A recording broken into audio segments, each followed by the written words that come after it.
va essayer de commencer. On a déjà un peu de retard.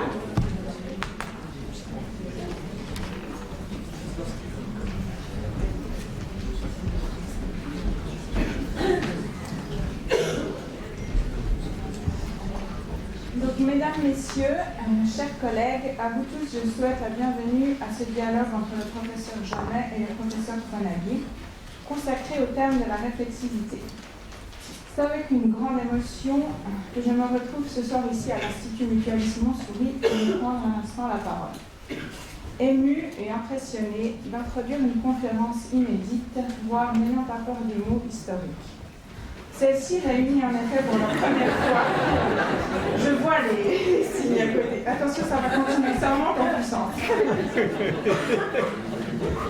Celle-ci réunit en effet pour la première fois le professeur Jamet, professeur de psychiatrie de l'enfant et de l'adolescent, ancien chef du service de psychiatrie de l'adolescent et du jeune adulte de l'IMM pendant plus de 20 ans, et le professeur Fonagy, à la tête du département de psychologie et des sciences du langage de l'Université College London et chef du centre Anna Freud pour les enfants et les familles de Londres. Tous deux sont d'éminents cliniciens, spécialistes émérites de la santé mentale et de la psychopathologie développementale, aux contributions et à la personnalité remarquable. Les professeurs Jamet et Fonagy sont en effet les auteurs de plus de 400 articles, 40 livres et chapitres de livres et 70 000 citations sur Google Scholar, au sein desquels la réflexivité occupe une place importante, faisant de cette thématique un fil rouge presque évident lorsque nous réfléchissions à l'élaboration de cette soirée. Si l'homme, comme d'autres espèces de règne vivant, est capable d'émotions, il possède aussi la faculté extraordinaire et exclusive de pouvoir s'engager dans une activité réflexive, d'imaginer et de se représenter de manière interne ses propres états mentaux comme ceux d'autrui. Ces capacités soutiennent notre puissance d'agir sur le monde, une expérience de soi et des autres qui soit contenue, continue et cohérente au fil du temps.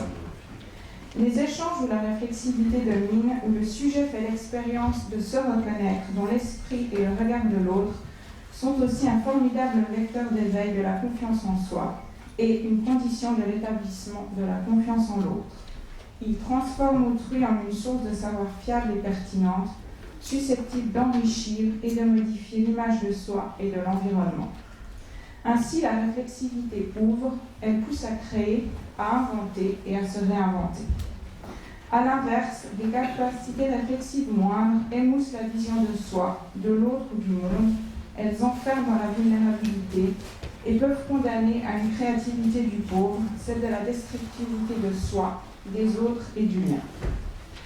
Dans leurs travaux, les professeurs Jamet et Fonagy ont donc souligné les enjeux multiples de l'activité réflexive, ont relevé qu'elle est une condition nécessaire, bien que non suffisante, d'un rapport à soi, à l'autre et au monde qui soit riche et satisfaisant.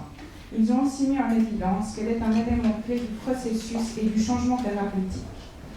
Ceci préfigure autant de points sur lesquels nous pourrons s'exprimer ce soir, à la fois sur ce qui les rassemble et sur ce qui les différencie. Néanmoins, alors que l'ampleur et la richesse des contributions de nos deux conférenciers ne fait nul doute, il me semble que ce qui fait leur force et leur spécificité se trouve aussi ailleurs. Lorsque je pense à chacun d'entre eux, deux mots me viennent immédiatement à l'esprit, liés moins à leur réalisation qu'aux qualités humaines qu'ils incarnent. Ces deux mots sont la générosité et le courage. La générosité d'abord et celle du partage. Il serait vain d'essayer de comptabiliser le nombre d'étudiants, de professionnels, de patients ou de familles qui ont pu bénéficier des capacités didactiques et de la maîtrise de l'art oratoire de nos deux intervenants, reconnus pour captiver et émouvoir nos auditoires par des propos clairs exprimés avec aisance et éloquence. Le courage ensuite, celui de l'ouverture au choix audacieux d'une pensée et d'une approche intégrative. L'un et l'autre ont en effet su rendre caducs certains cloisonnements historiques entre la psychologie et les neurosciences, entre la psychanalyse et l'attachement, entre la clinique et la recherche ou entre le corps et l'esprit. Ainsi, je crois pouvoir me risquer à affirmer que trois mots augurent l'échange de ce soir. C'est l'excellence, c'est l'ouverture et c'est la transmission. Je tiens donc à remercier très chaleureusement les professeurs Fonagy et le professeur Jamet Ils nous font l'honneur et le plaisir d'être parmi nous ce soir. Je leur exprime notre grande gratitude d'avoir bien voulu accepter de relever ce défi, celui d'un dialogue spontané et nous préparer. Pour leur soutien logistique, financier et humain, nos sincères remerciements vont aussi vers l'Institut Mutualisme Montsouris, le professeur Corcoz, Madame Ducamp-Le-Bigre et Monsieur Pascal Huet, le centre universitaire du centre hospitalier de Versailles, Madame Durieux, et l'Université de Genève et Madame Jasmine Lachat.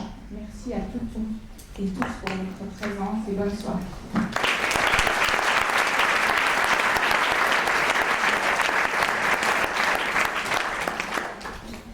Bonsoir à tout le monde.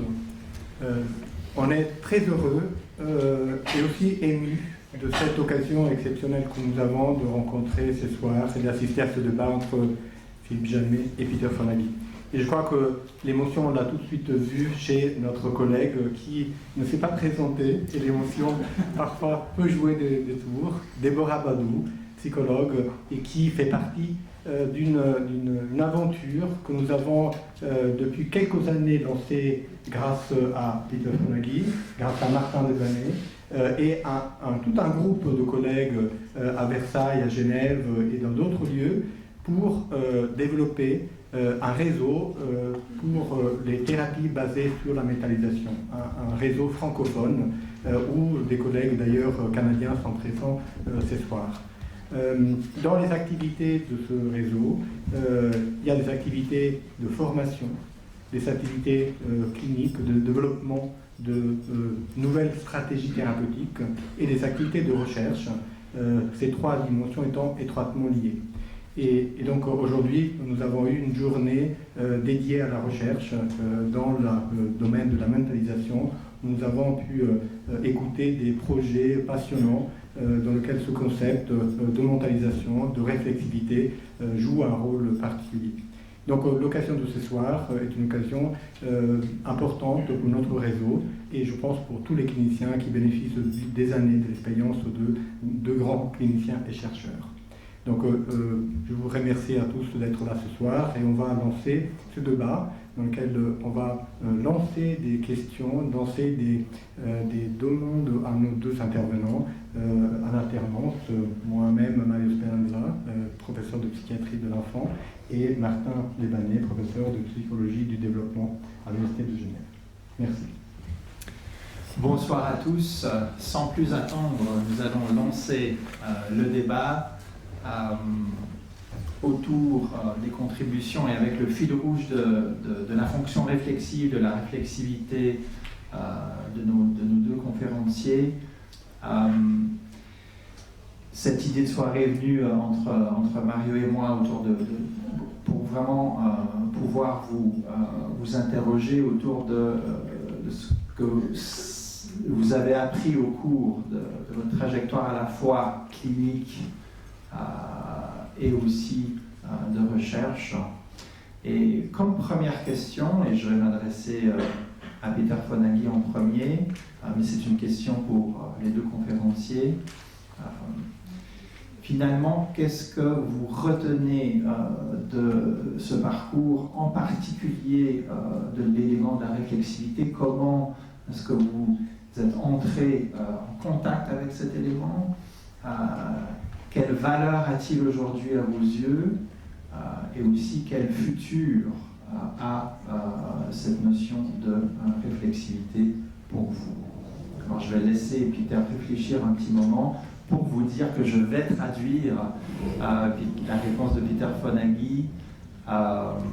Je m'excuse si je ne suis pas un traducteur professionnel, mais on fait souvent ça en formation, donc on commence à avoir l'habitude. Alors, à toi la parole, Peter. Do these things work? Yes. Can you hear me? Yes. That's a shame. Pouvez-vous m'entendre? Ah, c'est dommage.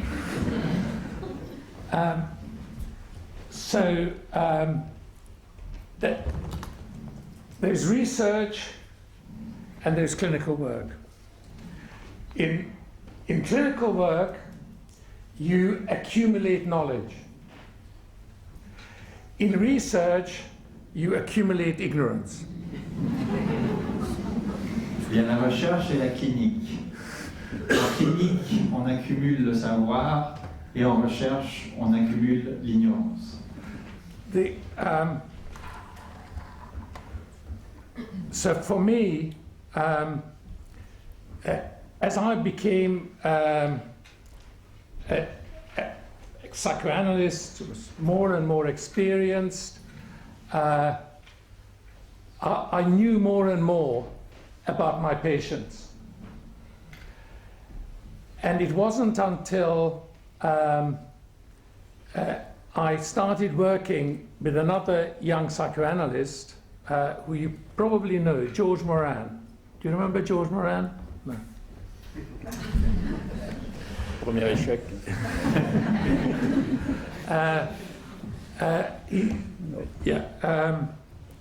That we started working not on the patients who improved, but started working on the patients who didn't get better, even though they should have got better. Donc dans mon entraînement comme psychanalyste, en devenant psychanalyste, en accumulant cette expérience, j'ai vraiment gagné énormément de connaissances au sujet de mes patients. Au fur et à mesure des années, cette connaissance allait en s'accroissant jusqu'à ce que je rencontre un autre jeune psychanalyste, George Moran, avec qui on a commencé un groupe pour discuter, non pas des patients qui allaient mieux, mais des patients qui devraient aller mieux, mais qui ne, en fait, vont pas mieux, vont potentiellement même moins bien. And these were adolescents with diabetes, with brittle diabetes, who had very poor control of their diabetes, and they were frequently admitted into hospital as a consequence. Parmi ces patients, des patients adolescents avec diabète diabétique, qui avaient beaucoup de difficultés à contrôler leur diabète et qui sortaient, entraient, ressortaient de l'hôpital. Yeah, with ketoacidosis and so on. And what we found, as we discussed the cases that we appeared not to be able to help, it was that we were trying, as psychoanalysts, we were trying to do too much. And that actually there was a barrier that stopped them from benefiting from everything that we said. And before we could actually help them improve, they had to learn how to understand what we were saying about thoughts, feelings, wishes, beliefs and desires. Et donc avec ces adolescents, alors qu'on essayait de les aider, qu'ils ne s'amélioraient pas, on s'est rendu compte qu'une des choses qui nous empêchait de les aider, c'était une forme de barrière, une forme de frontière entre nous et eux. Et en y réfléchissant et en discutant au sujet de ces cas, on s'est dit que peut-être que cette barrière, c'était l'impossibilité finalement de communiquer ou qu'ils comprennent ce que nous, on voulait dire, des états mentaux, des intentions, des désirs, des croyances, des émotions, et qu'il y avait peut-être une première étape à franchir avec eux pour développer une manière de se comprendre lorsqu'on parlait de ces éléments. And when we made the focus of our treatment, trying to help them understand thoughts, not the content of thoughts, but that thoughts were different from reality. Not the particular emotions, but what it was, what it meant to have an emotion, and what it meant to have a wish. So we made reflexivity, if you like, or the capacity to mentalize, as we think about it, the focus of the treatment. Et donc lorsqu'on a focalisé le traitement, non pas sur le contenu des pensées, ni le contenu des émotions, mais que les pensées, que le processus des pensées, qu'est-ce que c'était, et que le vécu des émotions était différent de la réalité. Lorsqu'on a commencé à focaliser le traitement sur cet aspect-là processuel, que nous on va appeler réflexivité ou mentalisation, c'est à ce moment-là qu'on a eu l'impression de commencer à faire du chemin avec eux. And this is where research helped us. Because with diabetes, you can measure glycosylated hemoglobin levels as an indication of diabetic control. And also, because these were adolescents, they didn't grow as fast as adolescents should have done.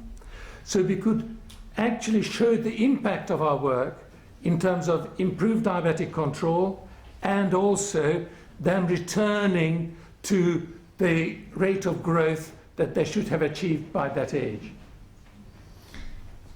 I'll try to translate that. I'll repeat it, that's all right. Donc, et c'est là où la recherche nous a aidés. Parce qu'on a pu montrer que notre travail avait un impact sur le contrôle du diabète et en particulier, si j'ai bien compris, le taux de glucose. Glycosylated hemoglobin. L'hémoglobine glucosylate. Merci. Donc, essentiellement, d'augmenter le contrôle de leur diabète et à ce moment-là, reprendre la croissance attendue. Et que ces enfants qui avaient justement un retard ou un déficit de croissance pouvaient réembarquer sur leur rythme de croissance attendu. So that's how I came up with mentalizing. Et c'est comme ça qu'on a commencé le travail avec la mentalisation.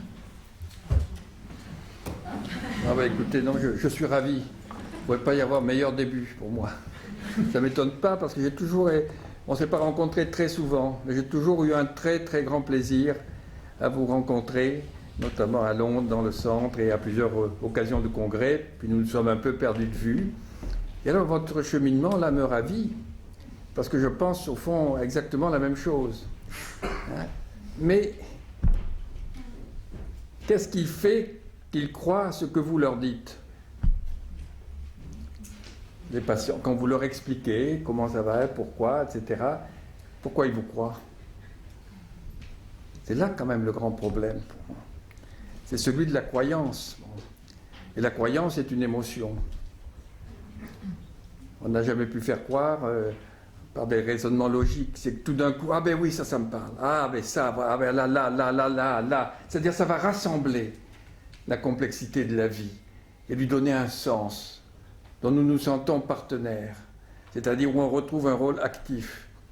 Et pour moi, justement, adhérer à une croyance, comprendre quelque chose, c'est un moyen de répondre à une nécessité du biologique, du vivant plutôt, à une nécessité du vivant. Le vivant est programmé pour être acteur de sa tâche, c'est-à-dire la transmission.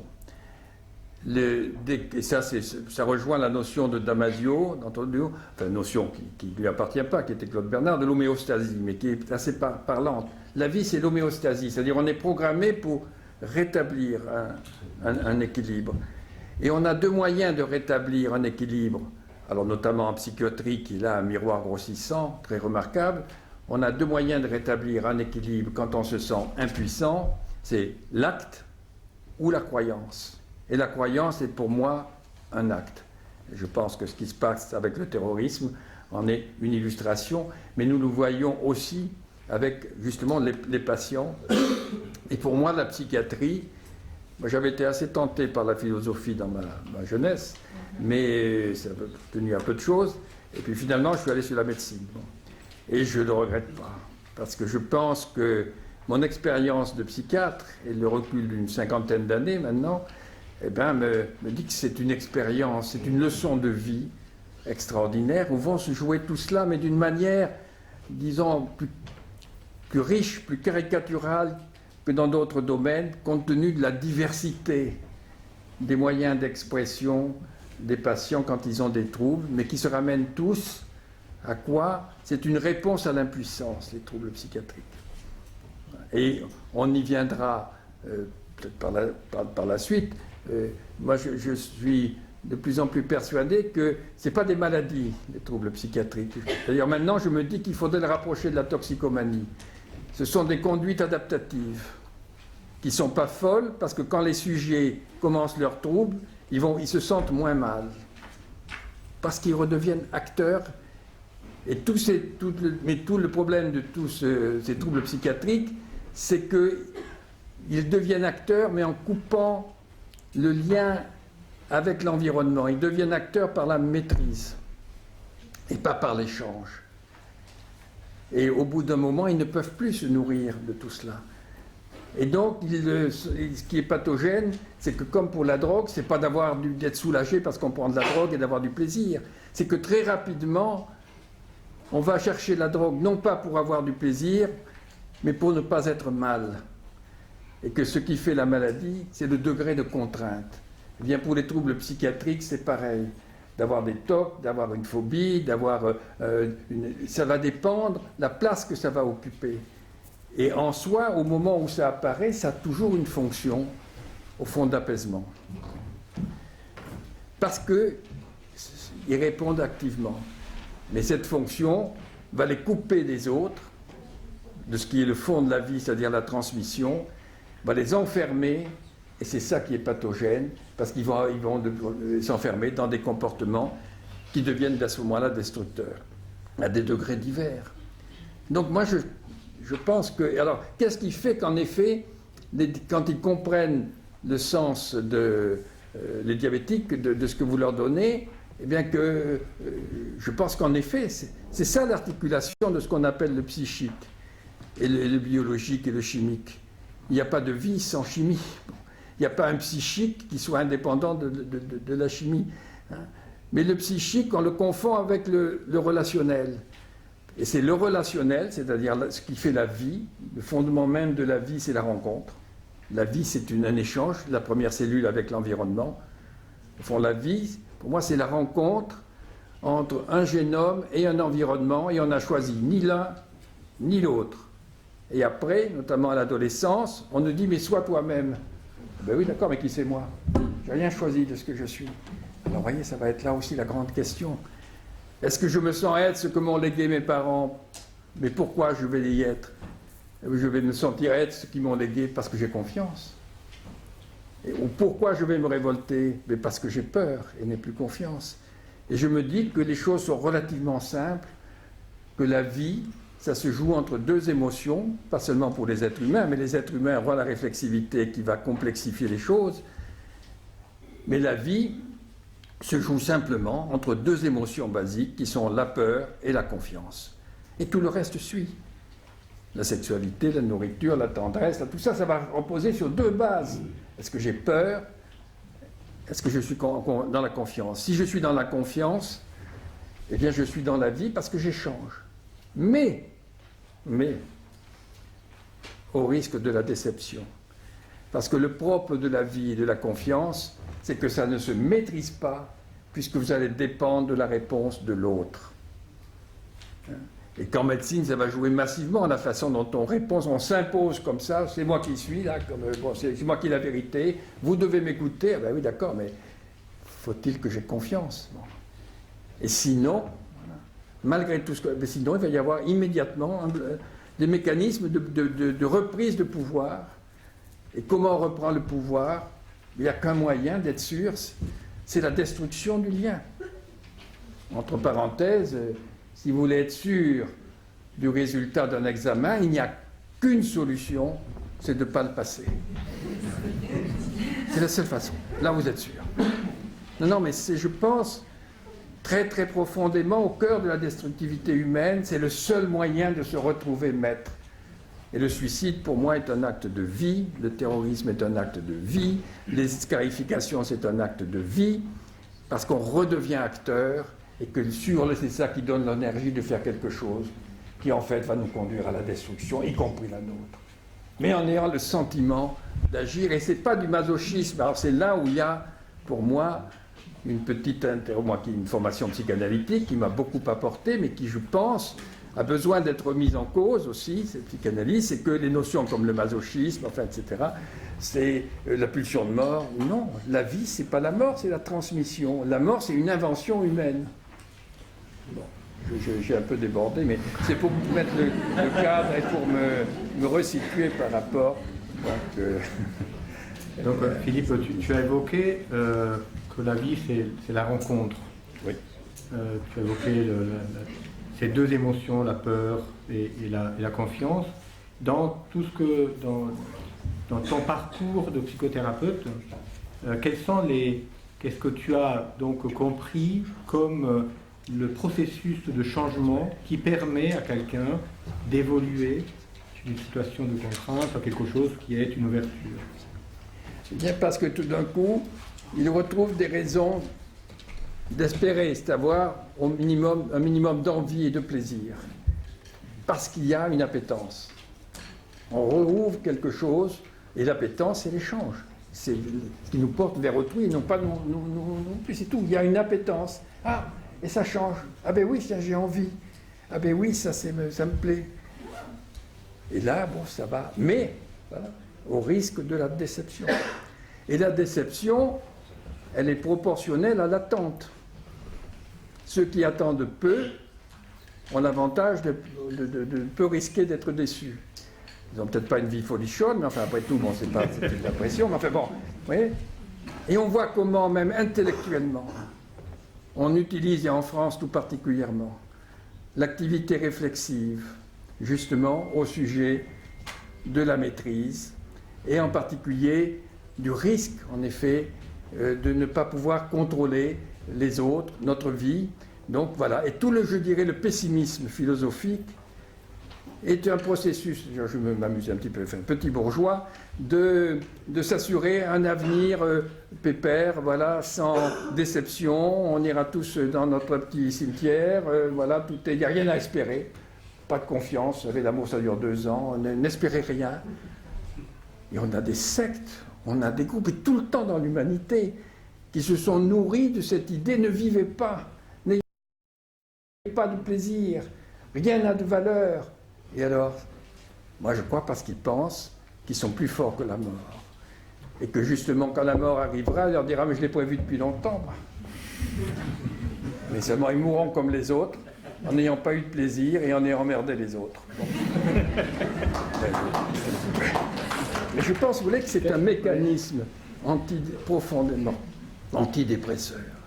Parce que leur expérience et leur tempérament auraient fait que croire à quelqu'un est une source de désolation. Et ça, c'est parce qu'ils ont eu des expériences, en effet, de perte de confiance grave, et que selon leur tempérament, selon les circonstances, ça va prendre plus ou moins d'ampleur.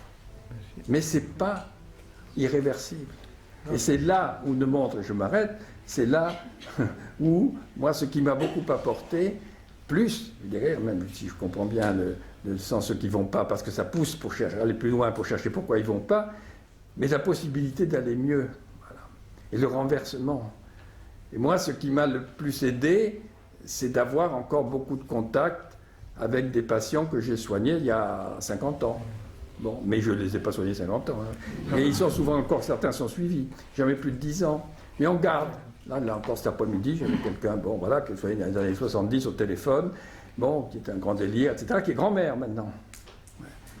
Alors qu'est-ce qui fait que ça marche? Ou cette fille qui me dit, après 10 ans et 3 ans de 33 hospitalisations, je ne suis plus anorexique, qui était devenue médecine. Je ne comprends pas comment on peut être anorexique, je le voudrais, je ne le pourrais pas. Alors c'est ça qui me... Mais je me retrouve très bien dans ce que vous dites. Donc à propos de cela. De la confiance. Okay. Let me try and place, I think, what I understood you saying about psychopathology, the nature of pathology, into my theoretical frame of reference. Okay, je vais essayer de contextualiser ce que j'ai compris de ce que vous avez dit sur la nature de la psychopathologie dans comment je conçois théoriquement la psychopathologie. Because basically, one of your basic point is that there is only one diagnosis, that there is a multiplicity of diagnoses, but actually there's only one diagnosis. Donc, un de vos points, c'est qu'il y a une multitude de diagnostics, mais que finalement, il y a un seul diagnostic central. And it turns out that that's true. Et on croit en fait que ceci est vrai.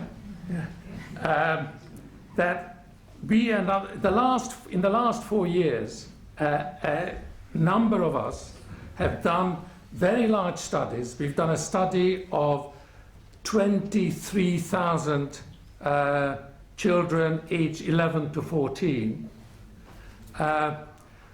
to look at the whole profile of symptoms they had. Donc par exemple, dans de multiples études assez récentes, mais une en particulier sur un échantillon de 23 000 jeunes adolescents entre 11 et 14 ans, on a regardé vraiment toute la nature de leur souffrance psychologique notamment. And the best model that actually fitted this large sample was a model where you had children who had behavioral problems, children who had emotional problems, but actually, because those are correlated, they're just children who have problems. Donc le meilleur modèle statistique qu'on a retrouvé, c'est un modèle où on a des enfants qui ont des troubles du comportement, d'autres qui ont des troubles émotionnels, mais étant donné que les troubles du comportement et les troubles émotionnels sont corrélés, en fait, il y a un seul et même problème. And it turns out, and this is a complicated statistic that's called bifactor analysis, which I will not talk about. But it turns out that when you study what happens to these children 3 years later, emotional problems don't predict anything. Conduct problems predict later problems, increase the likelihood of problems about 4-fold. But what is called the P factor, the general psychopathology factor, if that's high, then you are 10 times more likely to have problems 3 years later. Donc il se trouve que dans ce modèle, si on regarde ensuite ces enfants 3 ans plus tard, savoir qu'est-ce qui se passe avec eux, les problèmes émotionnels ne prédisent rien de ce qui se passe avec eux au niveau de la santé mentale. Les problèmes du comportement, eux, ont une valeur prédictive, ils vont prédire jusqu'à 4 fois plus de problèmes en santé mentale. Mais le facteur qui réunit en fait le point commun de tous ces éléments de souffrance, qu'on appelle le facteur P pour psychopathologie, prédit, lui, uniquement 10 fois plus de chances de développer des souffrances psychopathologiques à niveau clinique. Donc c'est un facteur beaucoup plus central et important. So the question is, what is factor P? Donc du coup, la question est, c'est quoi ce facteur? Yeah. And I think the closest we can get to it is in the way that you were speaking. Et je crois que la manière de mieux le comprendre et de s'y rapprocher, c'est de la manière dont vous en parlez. So it is not actually anything to do with psychopathology. Ça n'a rien à voir probablement avec la psychopathologie, but it's to do with the absence of what's there in all of us, which stops us from reacting to adversity by developing mental health problems. mais c'est probablement dû à l'absence de quelque chose que nous avons tous en nous et qui nous empêche, face à l'adversité, de développer la psychopathologie. So, what actually makes us vulnerable to psychopathology is something that's probably nested within the social world that you were describing. Donc ce qui nous rend vulnérables à la psychopathologie est probablement quelque chose qui est intégrant au registre social et interpersonnel dont vous parlez.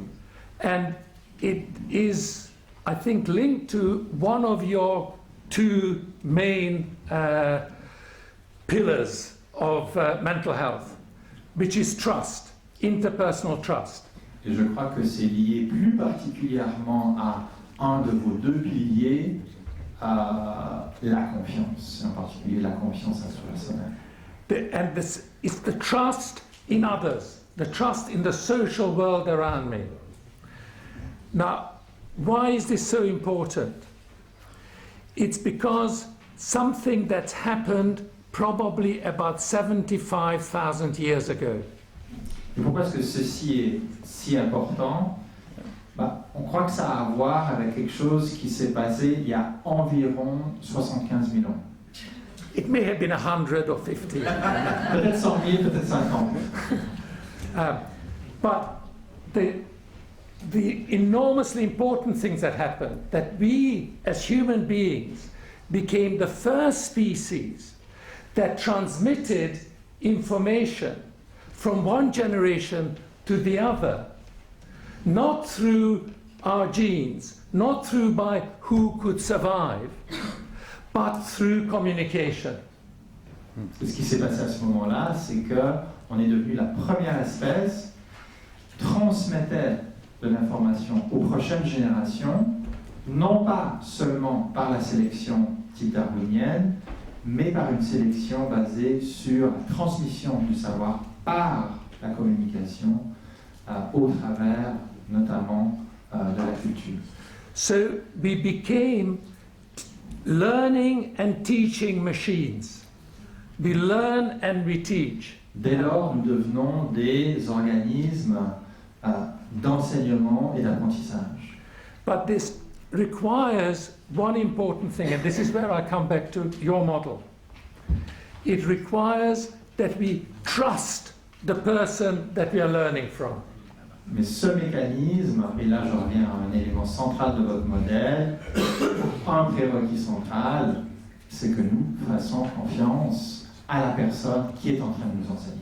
That we start out appropriately with epistemic vigilance. That we shouldn't trust people because other people's survival actually is not consistent with our survival. Donc, notre point de base, notre point de départ en tant qu'être humain, c'est plutôt une vigilance par rapport à l'autre, une vigilance épistémique. Parce que la survie de l'autre n'est pas nécessairement une bonne chose pour notre propre survie. So, the task for every child is to identify who in their social world will actually tell them something that they can trust. Et donc la tâche du nourrisson, de l'enfant, est de trouver dans le monde social qui est cette personne, ou qui sont ces personnes à qui il peut faire confiance. And those children who have the long-term problems, the behavioral problems and the emotional problems, are children who have closed their mind to learning, who cannot trust those that are around them. And they have no epistemic trust, but have epistemic hypervigilance.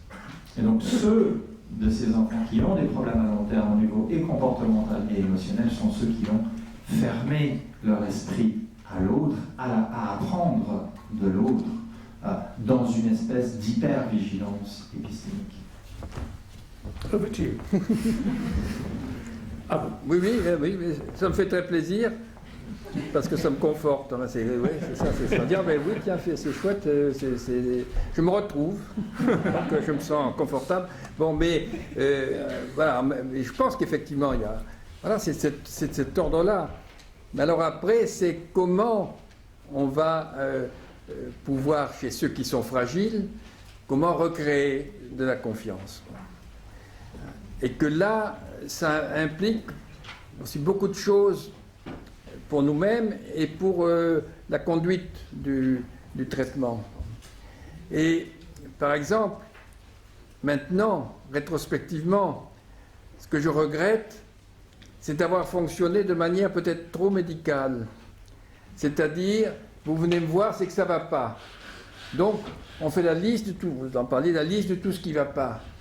Mais maintenant, je leur dis, mais si ça ne va pas, c'est que vous attendriez autre chose. Et quoi? C'est-à-dire qu'on parle autant de ce qu'ils auraient aimé, bon, autant de leur déception, mais si on est déçu, ben c'est parce qu'on pense qu'il y avait autre chose possible. Quelqu'un qui vous dit « je ne m'intéresse à rien », mais parmi toute la diversité du monde, rien, vous êtes sûr? Non, rien. Mais rien, c'est tout. Vous vous rendez compte l'appétit? Alors ça, c'est l'anorexique qui m'a donné. Maintenant, aux anorexiques, je leur dis, pour faire une anorexie, il faut beaucoup d'appétit. Mais beaucoup d'appétit, pas de nourriture. De faire quelque chose de fort de sa vie. D'appétit de, je ne sais pas trop comment, mais réussir. Un appétit de quelque chose de fort. Et en même temps, je n'ai pas confiance en moi, parce qu'on n'a pas eu confiance en moi. Ouais, on retrouve ça. Et beaucoup d'appétit et peu de confiance, eh ben, c'est le drame. C'est-à-dire que là, c'est l'angoisse, le débordement, et un comportement se met en place, on court beaucoup, on agit, on fait de la gymnastique, on maigrit, l'angoisse baisse. C'est pas fou de s'y accrocher. Et de penser même qu'on a décidé, on n'a rien décidé, mais ça vous soulage. Et la maladie, c'est quand le remède, comme pour la drogue, nous enferme et qu'on n'arrive plus, et que là, ça se structure de manière stable. Et la maladie, elle est après, elle n'est pas au départ. Ce n'est pas une maladie, c'est votre façon de vous adapter à un environnement qui a failli pour vous. Bon. Mais ce n'est pas une raison pour que vous vous y enfermiez, parce que ça va vous priver de plus en plus de ce dont vous auriez besoin. Mais ce n'est pas fou. Alors pour moi, oui, je pense, alors d'où ça remonte, peut-être, je ne sais pas, que la recherche peut nous aider beaucoup, mais je crois que c'est important aussi de nous de donner dès le départ. Alors là, je pense qu'actuellement il y a une urgence à donner du sens à ces troubles. Pas seulement d'acquiescer, de dire, mais oui, votre fils, il est comme ci, il est comme ça, d'accord, ça se voit. Mais pourquoi il est comme ça? Et ça nous concerne tous, la famille, l'environnement. Tout ça, c'est quelque chose qui ne se joue pas en solitaire. Et non pas on va faire une thérapie, nécessairement une thérapie familiale, parce qu'on n'est pas malade, ce n'est pas forcément une question de maladie, c'est une question de malentendu. Le drame, c'est qu'on ne se comprend plus. Et que si on ne se comprend plus, on se déçoit réciproquement. Pour moi, la catastrophe, c'est la déception. Déception de l'enfant vis-à-vis de ses parents, déception des parents vis-à-vis de l'enfant, et la déception, elle est toujours plus forte, d'autant plus forte que l'attente était importante. Et qu'il y avait Et voir que derrière cette déception, eh bien, il y a de l'amour. Qu'il y a tout le contraire. On n'est pas déçu pour rien, c'est qu'il y avait des attentes. Et que c'est ça qu'il faut aussi essayer de refaire vivre, tout en employant éventuellement des traitements pour diminuer le poids de la contrainte symptomatique, quand elle s'est installée et qu'elle a des conséquences qui vous réorganisent malgré vous. C'est qu'au bout d'un moment, si vous ne reprenez plus de poids, il vous devient même physiologiquement, je pense, au bout de 4-5 ans d'une anorexie continue, il devient très difficile de reprendre du poids. Et si vous en avez perdu, là vous reprendrez. Et là, le biologique est en cause aussi. C'est qu'au bout d'un moment, le corps se referme aussi, à tout point de vue, et il devient très difficile de renverser le comportement. Do you want to go on, or shall I talk about a bit more? Because, yeah,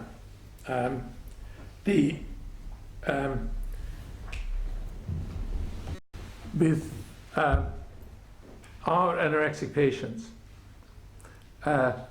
one of the major or most devastating aspects is their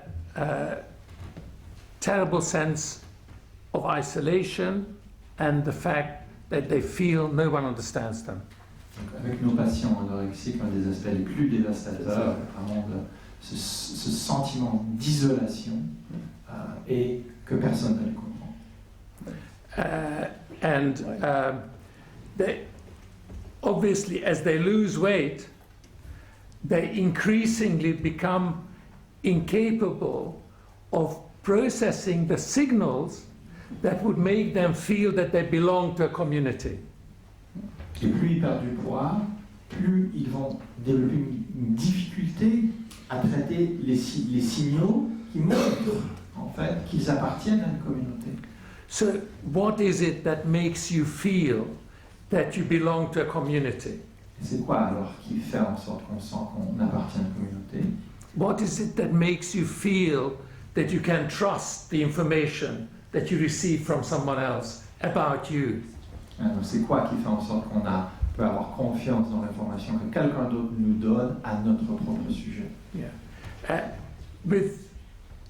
To me, at the core of it is something that the philosopher Bertrand Russell described as ostensive cues.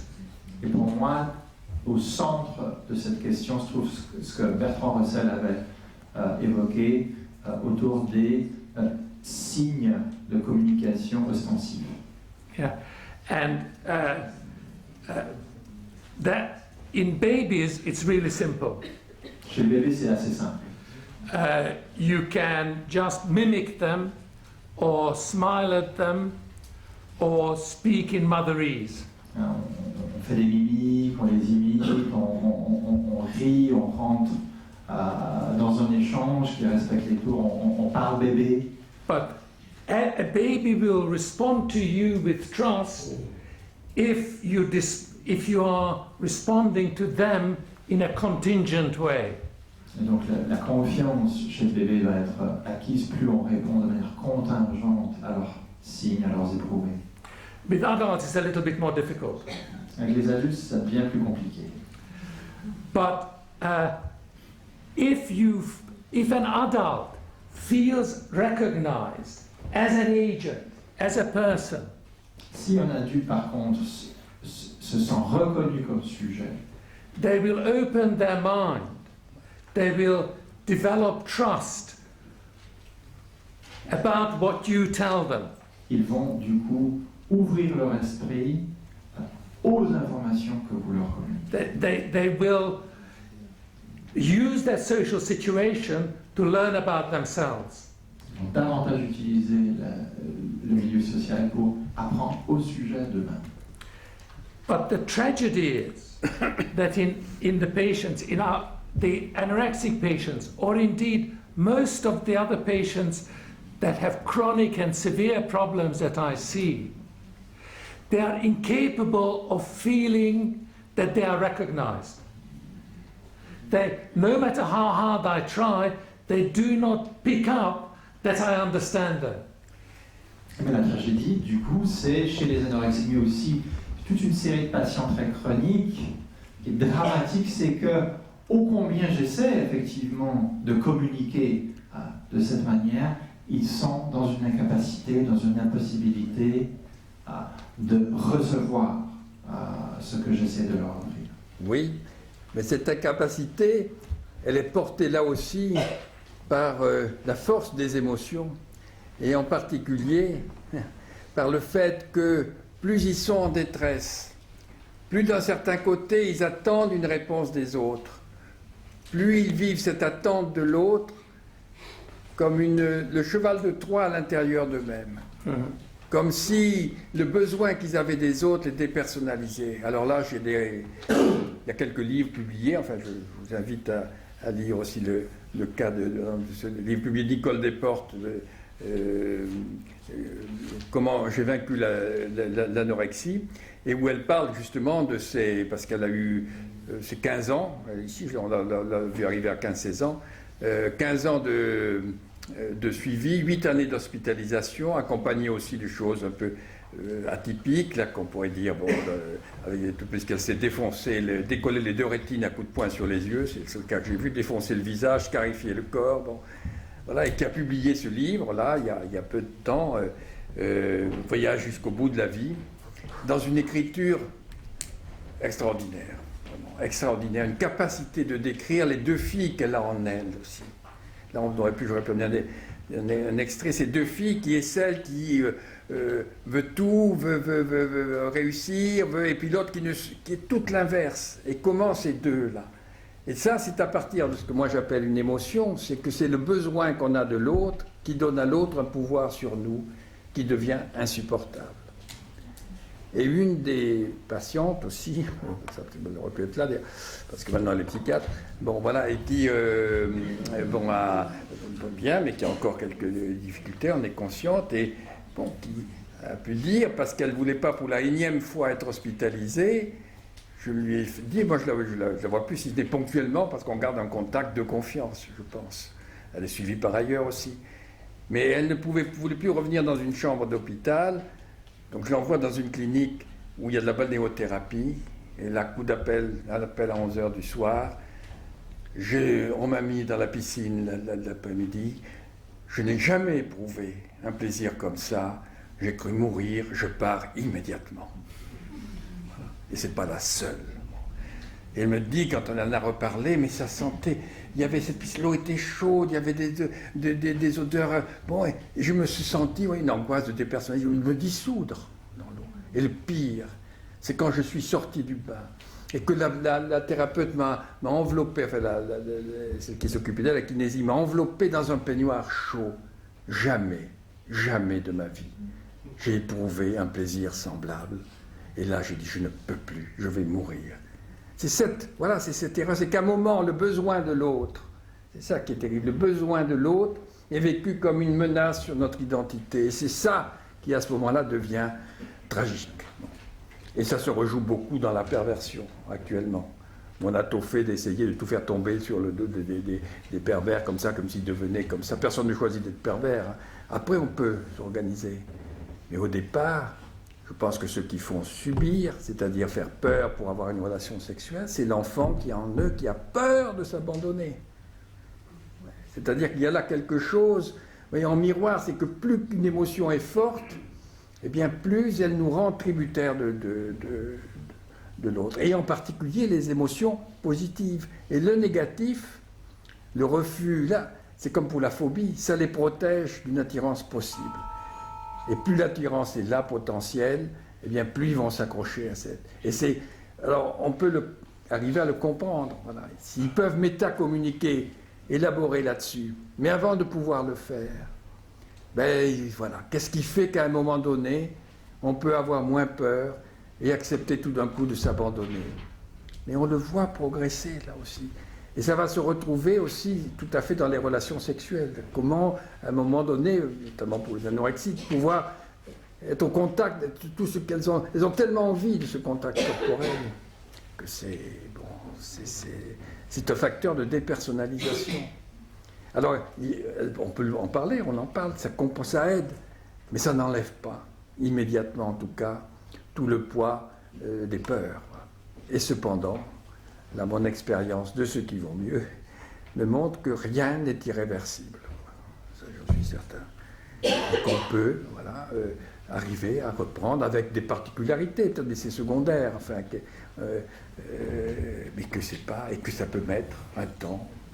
Ça peut mettre 20 ans, ça peut mettre... mais tant qu'on vit, ça c'est le propre du vivant quand même, tant qu'on vit, on peut changer. Et avoir moins peur. Le drame, c'est que le plaisir, la rencontre, ce dont on a manqué, voilà, ce dont on a manqué, devient une menace.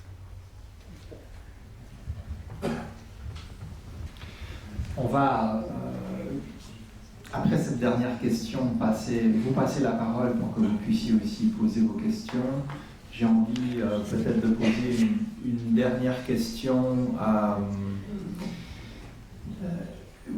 parce que finalement, dans cette discussion, vous avez mis au centre de vos modèles la confiance, le contact au patient. Et puis en rétrospective, on peut aussi se dire, mais tous les deux vous êtes psychanalystes. Depuis Freud, les psychanalystes n'ont fait que s'allonger. Et en même temps, tous les deux vous êtes, on va dire, dans l'approche contemporaine où on fait la promotion de traitements plus courts. Comment penser la confiance, le contact et le temps qu'on s'accorde avec l'autre aujourd'hui et peut-être dans les thérapies de demain?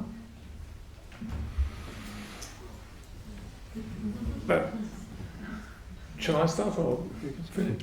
Non, pas you. So, Faites.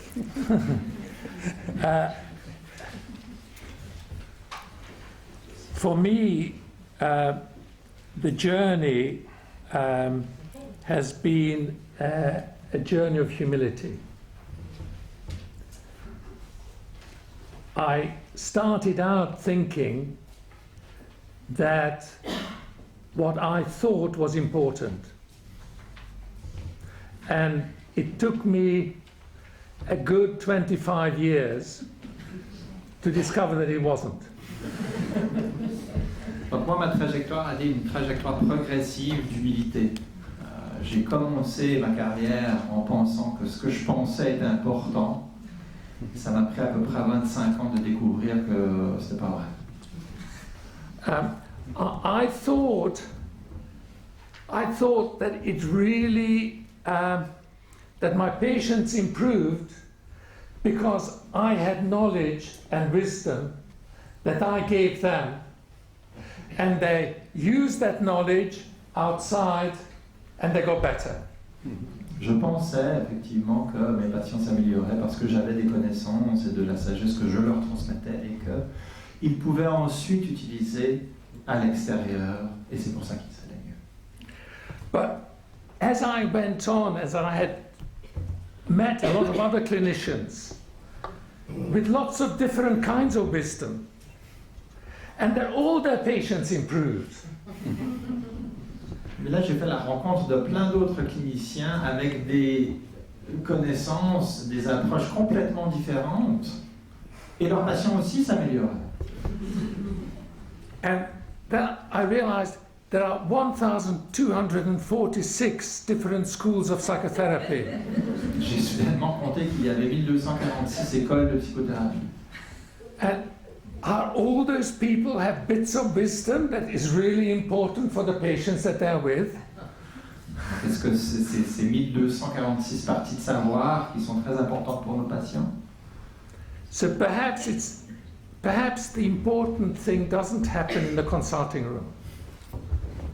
Alors peut-être que la chose très importante n'a pas lieu dans la salle de consultation. But that what happens, and this is the journey of humility, that what happens in the consulting room is that I can enable my patients to have confidence, to have trust, through developing their capacity to trust, their capacity to understand when they are understood. Donc peut-être que ce qui se passe dans la consultation, c'est qu'on travaille sur leur capacité à régénérer une confiance en eux, une confiance surtout en ce que les autres peuvent leur apporter à ce sujet-là. Mais que ce qui se passe à l'extérieur est peut-être plus important. That when they go outside, they are able to actually open themselves up to learn again. And that the improvement is from them moving from a state of epistemic hypervigilance and learning nothing from their experience to actually, through the encounter with me, to be able to go outside and develop relationships that work. Et donc à l'extérieur de la salle de consultation, ils peuvent, si on est arrivé à travailler sur cette confiance, ils peuvent entrer en contact avec le monde extérieur, ouvrir leur esprit, apprendre sur eux à l'extérieur, et que le mécanisme de changement est alors de passer un état d'hypervigilance épistémique au travail avec moi sur cette confiance et au changement à l'extérieur en ouvrant leur esprit pour apprendre quelque chose de nouveau alors qu'ils étaient fermés au monde extérieur. And then there is to me, that was a discovery that was enormously important, particularly as a child specialist. Et ça, c'est une découverte pour moi extrêmement importante. Donc, c'est ma trajectoire de l'humilité et c'était extrêmement important aussi, particulièrement comme une analyse d'enfant. Because before then, I used to think that if I just built up sufficient strength and resilience in that young person, then they would be fine. Donc avant, je pensais que si j'arrivais à construire la force et la résilience dans ces enfants, eh ben, ils seraient OK, ils s'en sortiraient. But what I realized is that if they build up with me that confidence and that openness about the social world, and I discharge them to a hostile social environment, they are worse off than if I hadn't treated them. Mais ce que j'ai découvert, c'est que si je travaille sur cette confiance avec eux, et qu'on travaille sur renforcer cette confiance, mais que je les laisse ensuite à eux-mêmes dans un environnement hostile, ils vont être encore moins bien qu'ils étaient avant le traitement. So my responsibility doesn't end in my consulting room. Alors ma responsabilité ne s'arrête pas à la porte de mon cabinet. But I have to ensure that I do not discharge or let go vulnerable children and young people into environments that do not treat them with respect. Donc ma responsabilité va jusqu'à ne pas les laisser aller de retour ces enfants vulnérables dans un environnement qui ne vont pas les traiter avec le respect nécessaire. And 8 years of psychoanalytic training didn't prepare me for that. Et mes 8 ans d'entraînement psychanalytique ne m'a pas préparé pour ça. Mais oui, je me retrouve bien dans ce que vous dites, c'est que la vie, c'est la transmission. Donc il y a une solidarité du vivant. Ce n'est pas un choix, c'est ainsi. Ne pas être solidaire, c'est une forme de solidarité négative. On ne peut pas échapper à cette co-construction qu'est le vivant. Donc le sens que nous donnons à la vie, c'est pas neutre. Ça ne veut pas dire que après ça passe par nous. Mais je pense que quand même il y a un témoignage. Alors pas pour... alors on comprend bien que la psychanalyse, dans une société très patriarcale et très structurée, il fallait prendre de la distance vis-à-vis de la famille et donner une liberté de parole à l'enfant. Là, c'est plus tout à fait le même problème. Là. Parce qu'il y a beaucoup plus on est beaucoup plus perdu qu'on ne pouvait l'être. Et même même autrefois, je crois que ça se comprenait très bien qu'on ait eu besoin comme cela de couper de la famille et de rester très neutre. Alors ça dépend aussi de l'âge. Bon. Et alors, au niveau de l'adolescent, je pense qu'on ne peut pas être neutre. C'est-à-dire qu'il faut que nous témoignions aussi, d'une façon ou d'une autre, non pas sur le nombre sur des valeurs morales, etc., là qu'on laisse peut-être à d'autres qui sont importantes, mais sur ce qu'on croit savoir du sens de la vie, c'est-à-dire cette co-création mutuelle, et auquel ils ont droit. Et l'importance, en effet, d'avoir confiance, d'avoir une base de sécurité. Comment aussi pouvoir les ouvrir à un certain type d'émotions, comme par exemple la tendresse, l'empathie. Si on n'en a jamais eu, on ne peut pas le savoir. Et non seulement on ne peut pas, mais on va avoir très peur si on y est confronté. Et là, c'est des choses qu'on peut aborder, qu'on peut petit à petit faire naître, faire découvrir. Bon. Et qu'on a un rôle, oui, d'accompagnement, d'ouverture, surtout donc avec les adolescents, mais pas seulement, donc de redonner, d'aider. Nous avons aussi à dire, oui, pour moi ça a un sens. Pourquoi vous allez, et que le fait que vous souffriez ou qu'il y ait des choses douloureuses, ben c'est pas rien, ça signifie, encore une fois, qu'il y a autre chose derrière. Bon. Et pouvoir les aider à ouvrir cela et à lever une partie des malentendus. Et par exemple, je pense même de plus en plus que c'est important, je parle surtout des adolescents là encore, mais même après pour des couples, c'est-à-dire de ne pas voir le sujet seul. Bon. À un moment donné aussi de le voir avec la famille. Bon. Pas parce qu'on va faire une thérapie familiale comme si la famille était malade, mais parce que on veut essayer de les faire parler de leurs attentes réciproques et qu'un tiers pourra faciliter cela. Et que les choses, c'est pour ça que j'ai aussi une certaine réserve vis-à-vis de l'idée du système, Le système, c'est un résultat, il n'est pas au départ.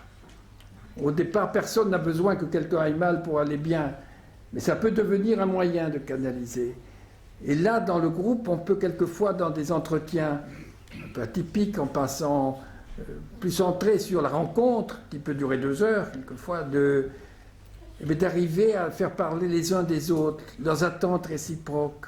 Comment il y a eu cette déception mutuelle, oui. Parler de ça.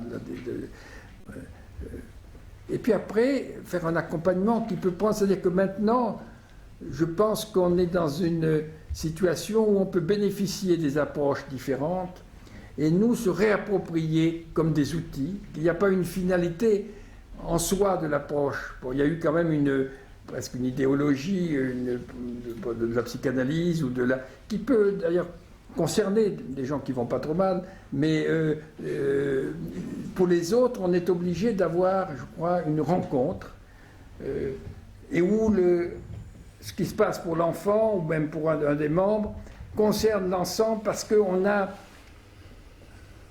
à être les interprètes de ces malentendus.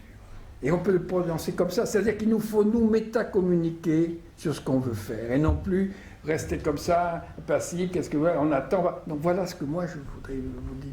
Oui, là, je pense qu'il y a des choses comme ça. Je pense que vous avez, regardez là, vous avez finalement les mêmes buts. Mais alors là, ça paraît pas plus possible. Pourquoi? On doit pouvoir comprendre, on doit pouvoir chercher. On n'a pas la réponse toute faite, mais on doit pouvoir la construire. Voilà. Il y a cette idée d'une dynamique, que la somme des acquis depuis 50 ans, un peu plus, nous permet maintenant, je crois, d'être à une phase où on peut être, vous voyez, dans une approche. Alors on peut se référer à telle ou telle technique parce que ça nous a donné des moyens d'appui, mais à l'intérieur de cette technique, je pense qu'il y a quelque chose de profondément interrelationnel dont on peut arriver à parler, comme on parlerait d'ailleurs avec des amis ou qu'on peut aussi métacommuniquer sur nous. Moi, je vois des choses comme ça, je me trompe peut-être, mais dans mon expérience, j'ai l'impression que ceci, que cela. Et non pas je suis celui qui dit rien, de temps en temps vous donne la vérité. Non, je cherche avec vous. Mais ce que je sais, c'est qu'on est mieux d'aller bien que d'aller mal, voyez, quand même. Même si quelquefois ça sécurise beaucoup d'aller mal, justement de ne pas passer l'examen parce que bon, on évite les angoisses, mais quand même. Bon. Et que là, il y a du jeu qu'on peut amener. Mais pour qu'il y ait du jeu, il faut qu'ils sentent que ça nous intéresse, qu'ils en valent la peine aussi. Que c'est pas seulement, ben oui, bon voilà, je fais bon, mais qu'on est dans une rencontre forte. Ouais. Et je termine en 2 mots en disant que je ne peux pas m'en empêcher, parce que c'est peut-être l'enseignement que j'aurais préféré de ma vie, que c'est celui qu'on a créé dans ce diplôme universitaire sur les adolescents difficiles, approche éducative et psychopathologique, qui s'adresse à tous les métiers, à haut potentiel émotionnel dans la rencontre avec les adolescents, santé, justice, éducation nationale, police et gendarmerie. Tous ensemble, tous les niveaux hiérarchiques. Donc il y a 9 sessions de 2 jours et une demi-journée d'analyse de pratique où on mélange le plus possible les professions, donc ces différentes professions et les différences hiérarchiques. Parce qu'il y a quelque chose de terrible dans la société, c'est actuellement les hiérarchies à l'intérieur et la coupure dans l'éducation nationale, dans beaucoup d'endroits. Il y a un isolement des individus qui est pathogène. Et comprendre que justement, eh bien, dans ces métiers, la rencontre avec les adolescents dépend de leur qualité d'expert, mais aussi de leur vision, de ce qui se joue dans cette rencontre, et surtout quelle valeur ils accordent à leur métier. Et on voit des choses tout à fait surprenantes. Je termine en 2 minutes, parce que c'est un petit plaisir que je me donne quand même, en 2 minutes, de voir qu'on avait il y a un examen à la fin de l'année, mais bon, enfin, il faut un mémoire sur ce qu'ils ont trouvé bien et pas bien, et puis il y a un entretien. Et là, il y avait une gendarme de 34 ans l'an dernier, qui m'avait fait un petit topo à propos du processus Mélanie, qui est le processus de dénonciation des abus sexuels, bon, auquel elle travaille. Bon, et que ça l'avait aidé à comprendre un certain nombre de choses. Mais elle me dit, mais vous savez, au niveau personnel, ça m'a pas mal apporté, parce que nous sommes en train de divorcer avec mon mari, dans des conditions acceptables, en ce sens que c'est d'un commun accord et qu'on ne se bat pas, mais j'ai 3 garçons, et le dernier a 14 mois. Et il pleure tout le temps. Alors je l'ai amené chez le pédiatre, qui me dit il va bien. Alors plus il me dit il va bien, plus moi je me sens mal. Parce que je pense que donc c'est moi, il y a quelque chose qui se passe avec moi. Ça m'inquiète. Voilà. Alors vous avez dit que le symptôme, c'était pas pour embêter les autres, c'était d'abord pour se sentir moins mal. Alors je lui ai dit 14 mois. Je lui ai dit, tu sais mon chéri, je t'adore, je t'aime beaucoup, enfin je suis content de toi, tu es un beau garçon, le médecin dit que tu vas bien, mais il y a quelque chose qui ne va pas. Alors peut-être que toi tu ne te sens pas bien, tu as besoin de pleurer. Alors tu sais ce qu'on va faire, l'Alliance quand même, d'elle-même. Tu sais ce qu'on va faire, dès que tu sens que tu as besoin de pleurer, tu me le dis, je te mets dans ta chambre, et dès que tu vas mieux, tu m'appelles. Elle a inventé Winnicott à elle toute seule. Bon, tu m'appelles. Non pas tu restes là, et puis bon, je vais te voir dans 1 heure, effectivement, non, c'était... Hein, tu m'appelles. Ben, elle me dit, ça s'est arrêté net. Alors, je ne dis pas que ce soit un modèle à suivre de tout le temps, mais ça me semble envoyer une dynamique à partir de choses qui sont des choses de la vie, et où on peut aider considérablement quand même les gens si on aide à comprendre que, en effet, c'est pas pour embêter que les enfants crient, c'est pas pour, c'est parce qu'il y a quelque chose qui dysfonctionne, ouais. Donc, on a une possibilité d'élargissement de nos actions. Bon, je pense qui est importante et qui est notre visage de la psychiatrie, voilà, qu'on est en train, et des troubles mentaux. Donc, il y a là actuellement, on est quand même à l'aube d'un changement, il me semble, dans la représentation sociale, et vous voyez bien que ce n'est pas neutre de prendre des mots, de dire que l'on a des troubles bipolaires, ça n'a pas du tout le même effet qu'une psychose maniaco-dépressive, c'est pourtant la même chose. Bon. Mais là, on est quand même prisonnier d'années, enfin de nombreuses années d'une vision péjorative de la maladie mentale, sans savoir encore une fois ce qu'est vraiment le mental. Et alors on sort de ce clivage, là maintenant, le biologique, le mental, non, tout ça, le mental, c'est la mise en mouvement du biologique par le relationnel, on pourrait dire ça. Donc voilà, il n'y a pas à opposer, il y a force, et les deux s'interfèrent. Bon. Et que les choses sont plus simples et pourraient être peut-être plus... Mais il faut que nous, je pense, nous soyons plus à l'aise pour nous positionner en justement quelqu'un qui est là à un carrefour pour permettre aux vivants de reprendre. Merci Philippe, merci beaucoup Philippe, merci Peter. Je pense que vous avez tous les deux parlé de l'importance de la rencontre, de la communication. Je pense que c'est un moment où on puisse communiquer avec vous, que vous puissiez vous-même interroger Philippe et Peter sur des questions qui probablement ont émergé dans ce débat. Donc on vous invite un peu à poser des questions si vous le souhaitez. Et on peut vous amener un micro. N'hésitez pas, ne soyez pas intimidés par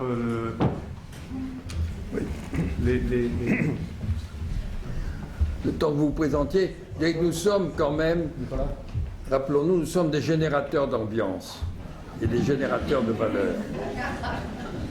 Et ça, l'ambiance, bon, c'est fondamental. Non, moi je suis un peu... Ça marche ? Oui.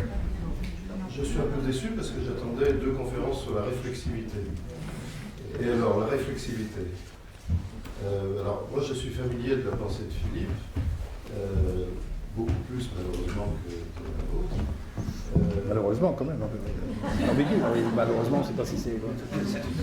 C'est comme ça, hein, il est placé là entre le malheureusement qui constate. Et je me disais quand même, il y a peut-être un point de discussion, c'est que quand je t'écoute, mais peut-être que je me trompe, mais la réflexivité, c'est toujours un double tranchant dans ton développement. C'est-à-dire que c'est à la fois quelque chose de formidable, et en même temps, ça porte en germe justement la destructivité. C'est-à-dire qu'au nom de l'image que j'ai de moi-même, je peux faire le pire pour moi. C'est-à-dire que ce que je pourrais appeler une inversion de valeur narcissique, c'est-à-dire que mon amour pour moi-même peut me conduire à me détruire au nom de la conscience que j'ai de moi-même. C'est-à-dire qu'il y a là quelque chose qui est, un élément moteur dans ce qui fait que la psychopathologie humaine, on ne la trouve pas en dehors de l'humain, parce que, comme tu le dis souvent, la conscience réflexive chez l'humain est poussée à un degré de sophistication qu'on ne trouve pas dans les autres formes de vie. Comme si on nous avait donné le meilleur et le pire. Comme le langage d'ailleurs, parce que quand je vous écoutais, je me disais, Vous disiez, voilà, c'est la question de la transmission. Alors vous disiez plus le learning, Philippe dit la transmission, c'est la même chose, c'est la culture, la dette culturelle à l'autre, le fait que nous n'existons pas sans l'autre. Mais il y a aussi la question du langage, qui fait qu'avec la parole, on peut mentir. Les animaux ne mentent pas. La communication non verbale. Enfin. Sauf les oies, tu vas dire. La communication non verbale est quand même plus comprise de vérité. Mais enfin, c'est une autre question. Comment vous vous positionneriez par rapport à la réflexivité, dont vous faites un outil majeur pour la thérapeutique, mais est-ce que vous y voyez aussi un facteur pathogène en même temps fondamental?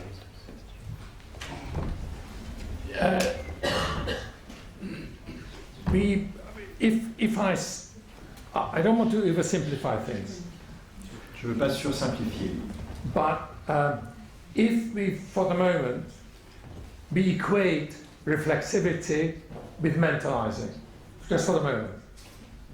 Et si on fait la correspondance entre la réflexivité et la mentalisation, juste pour le moment.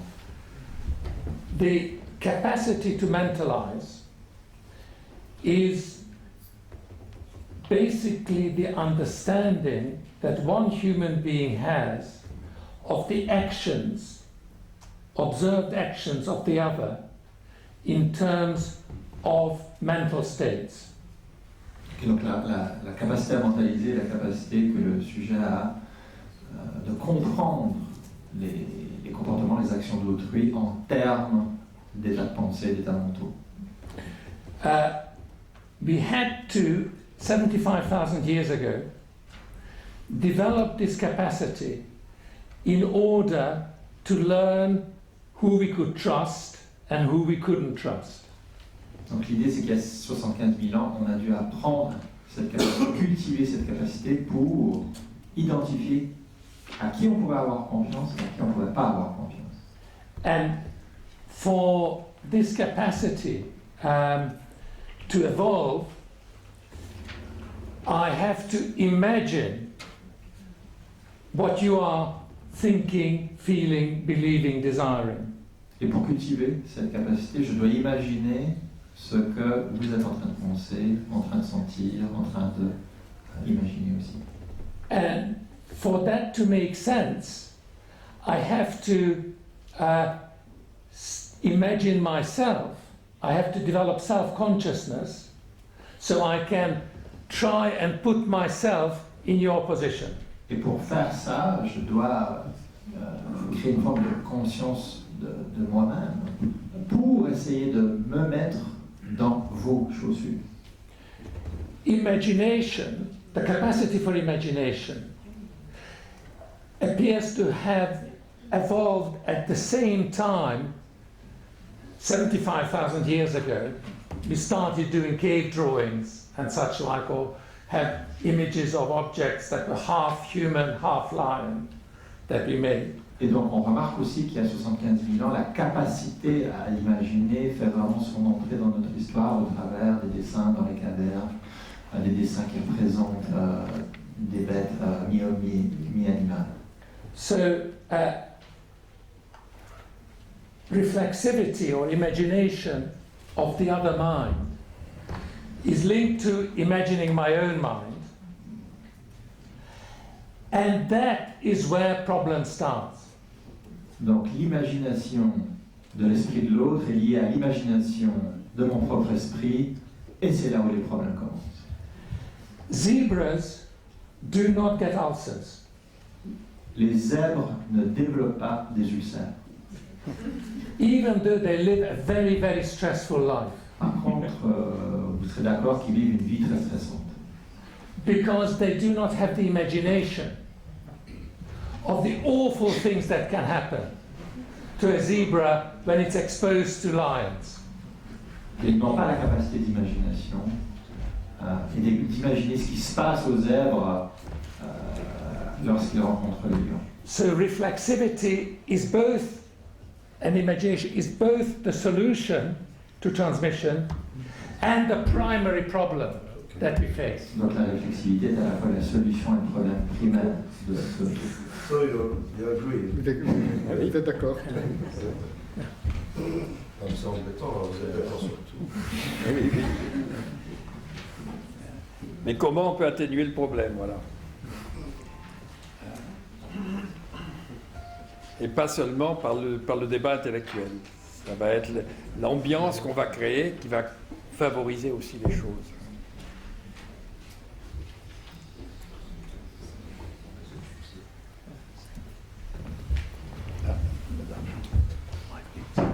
Bonjour. En fait, il ne marche pas. Ok, qui ne marche pas? Non.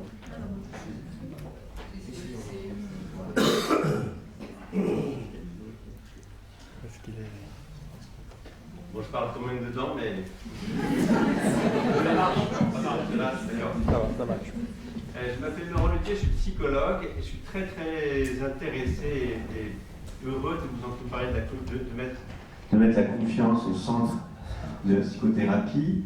Je voudrais parler en particulier de personnes que je rencontre dans ma consultation, qui sont les gens qui sont victimes de psychotrauma, et certaines personnes pour qui la confiance donne l'impression d'être parfaitement cassée. Et j'aimerais avoir votre réflexion en détail sur le fait que, en tant que psychothérapeute, j'arrive à établir avec une relation de confiance. Ils ont confiance en moi. Par contre, je n'ai pas l'impression qu'ils ont confiance en ce que je leur dis. C'est ce que vous avez précisé, en fait. Et je suis assez perplexe, par moments même un peu découragé, parce que j'ai plusieurs patients comme ça avec qui j'ai fait des thérapies qui ont duré des années, et quelle que soit la qualité de notre relation, et je crois vraiment profondément que la psychothérapie, c'est donner un espace où on va apprendre à la personne à faire confiance dans le thérapeute. Je n'y arrive pas. Beaucoup de personnes, j'ai l'impression, n'acceptent pas. Voilà. Donc, est-ce que vous avez des remarques par rapport à ça?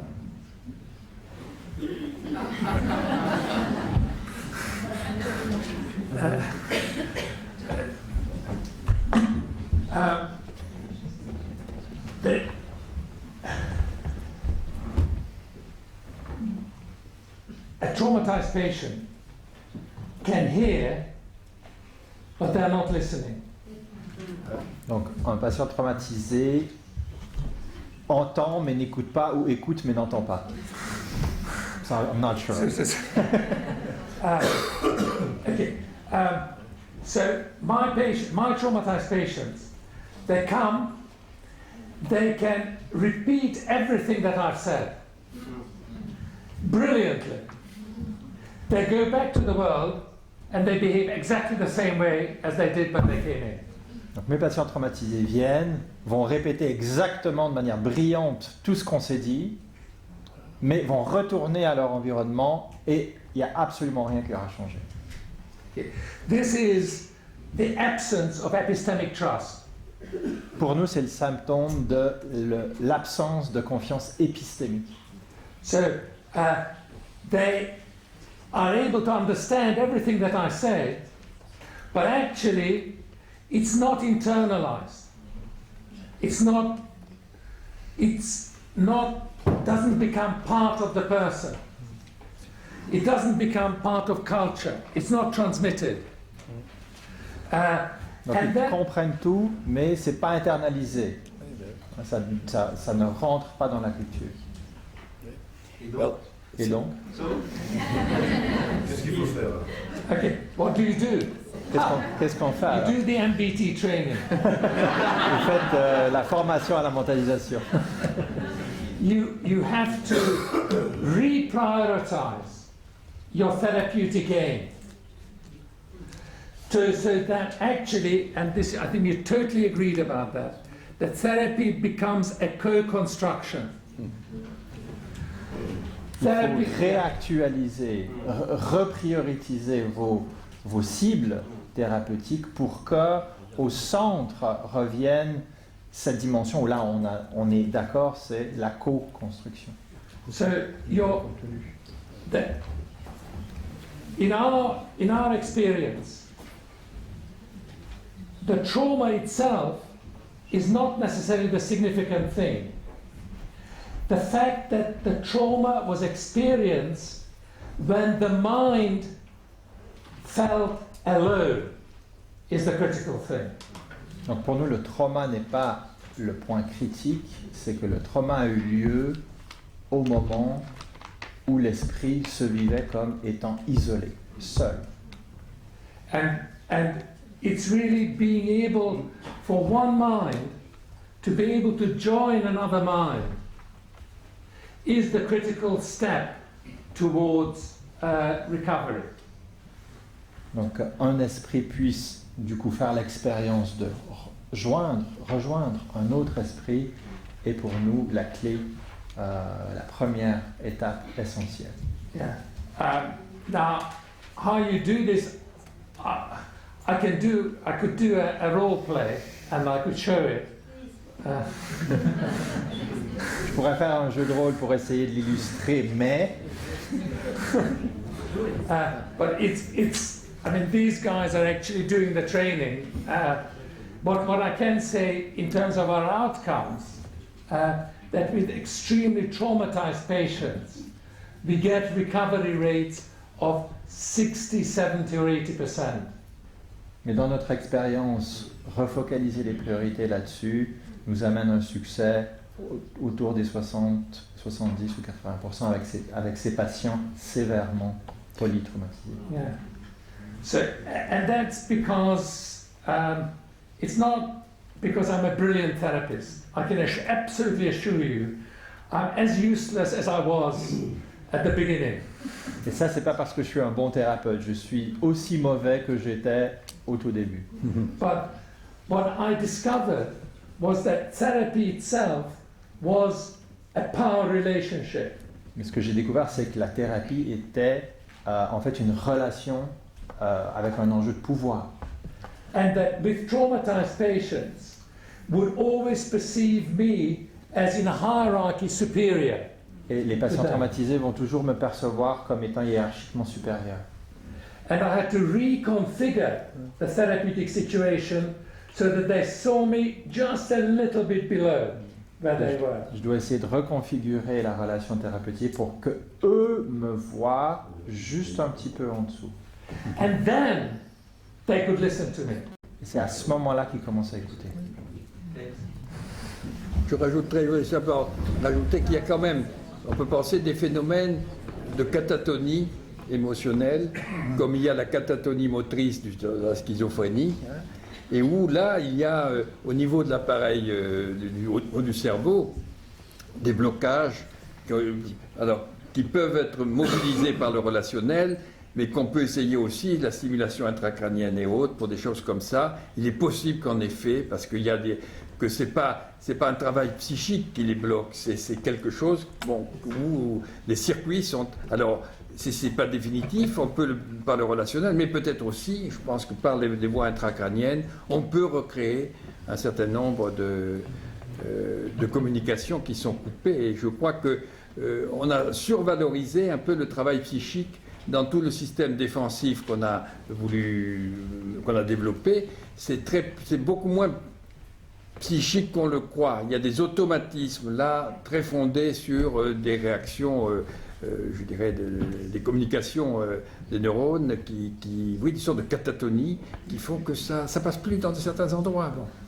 Et ça s'auto-renforce et ça s'auto-entretient. Donc il y a là un côté aussi matériel qu'il ne faut pas oublier. Mais je crois qu'on avait une demande. Donc pour des raisons de voyagement, on va prendre une dernière question. Merci. Placer la relation de confiance au centre du processus thérapeutique et pas seulement dire l'alliance thérapeutique au centre du processus thérapeutique. Mais la question majeure qui persiste, c'est comment se construit cette confiance, comment se construit cette alliance thérapeutique. Et est-ce que ça va être par rapport à un partage d'émotions, est-ce que ça va être par rapport à une synchronisation des rythmes? Quelle est la place du corps dans tout ça, dont on a beaucoup entendu parler? Monsieur Jamie en a un petit peu parlé, mais on peut se dire que, puisque vous faisiez référence aux interactions très précoces mère-bébé, on peut se dire que là la place du corps est essentielle et qu'il va y avoir, via un partage d'émotions, mais il va y avoir aussi une imitation avec une synchronisation de rythme tout à fait corporelle qui vont jouer un rôle essentiel.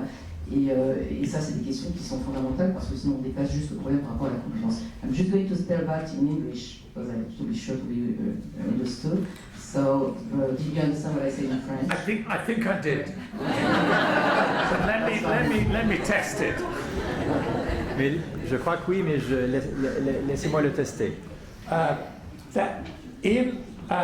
When I started out in psychotherapy, I would try to talk to adolescents.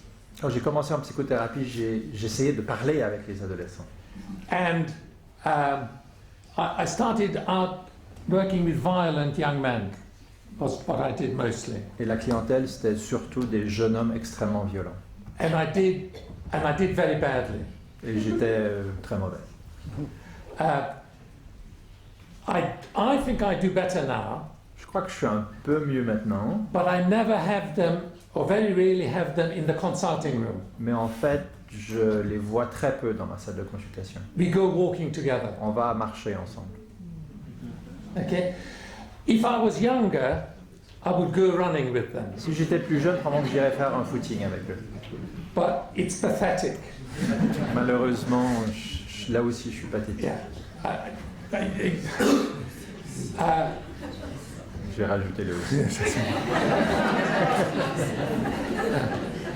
But what I'm saying is that the connection is the epistemic trust that I form is at one level a physical trust. Et donc, ce que j'essaie de vous dire, c'est que la confiance épistémique qu'on crée est à un niveau très important physique. Just like a mother forms epistemic trust with her infant in a physical and not a verbal way. Comme maman va créer cette confiance épistémique par son corps et non pas par son verbe. Did I understand? Right.